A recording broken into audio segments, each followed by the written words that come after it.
Cool down exercise பத்தி கேள்விப்பட்டிருக்கீங்களா? Cool down அப்படின்னா ஒண்ணும் இல்ல, எக்ஸசைஸ் ஆர் ஸ்ட்ரெச் அப்படின்னா நீங்க ஒரு ரன்னிங் போயிட்டு வரீங்க, ஒரு ட்ரெக்கிங் போயிட்டு வரீங்க, இந்த மாதிரி போயிட்டு வந்ததுக்கு அப்புறம் நீங்க இந்த கூல் டவுன் அப்படின்னு சொல்ற ஸ்டாட்டிக் ஸ்ட்ரெச்சஸ் இது பண்ணணும்னா உங்களோட டிலேட் ஆன்செட் சோர்னஸ் ரொம்ப குறைக்கலாம். உங்களோட அந்த மசில் பெயின், டிஸ்கம்ஃபர்ட் எல்லாமே நல்லா குறையும். இது வந்து லேட்டா பண்ணக்கூடாது, வந்த உடனே நீங்க பண்ணிடணும்.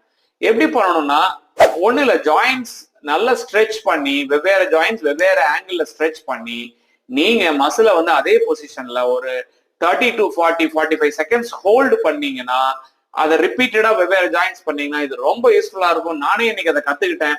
ஆஃப்டர் ட்ரெக்கிங் நான் இதை பண்ணதுக்கு அப்புறம் என்னோட ட்ரெக்கோட டிஸ்கம்ஃபர்ட் எதுவுமே இல்லாம ரொம்ப கம்ஃபர்டபுளா இருக்கு. தேங்க்யூ.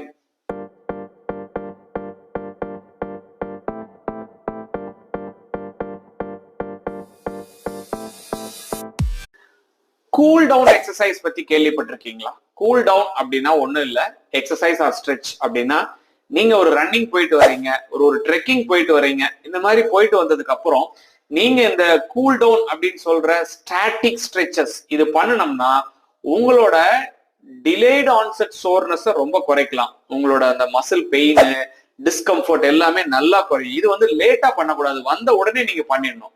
எப்படி பண்ணணும்னா ஒண்ணு இல்ல, ஜாயின்ஸ் நல்லா ஸ்ட்ரெச் பண்ணி, வெவ்வேறு ஜாயின்ஸ் வெவ்வேறு ஆங்கிள் ஸ்ட்ரெச் பண்ணி நீங்க மசில வந்து அதே பொசிஷன்ல ஒரு 30 to 45 செகண்ட்ஸ் ஹோல்டு பண்ணீங்கன்னா, அதை ரிப்பீட்டடா வெவ்வேறு ஜாயின்ஸ் பண்ணீங்கன்னா இது ரொம்ப யூஸ்ஃபுல்லா இருக்கும். நானே இன்னைக்கு அதை கத்துக்கிட்டேன். ஆஃப்டர் ட்ரெக்கிங் நான் இதை பண்ணதுக்கு அப்புறம் என்னோட ட்ரெக்கோட டிஸ்கம்ஃபர்ட் எதுவுமே இல்லாம ரொம்ப கம்ஃபர்டபுளா இருக்கு. தேங்க்யூ.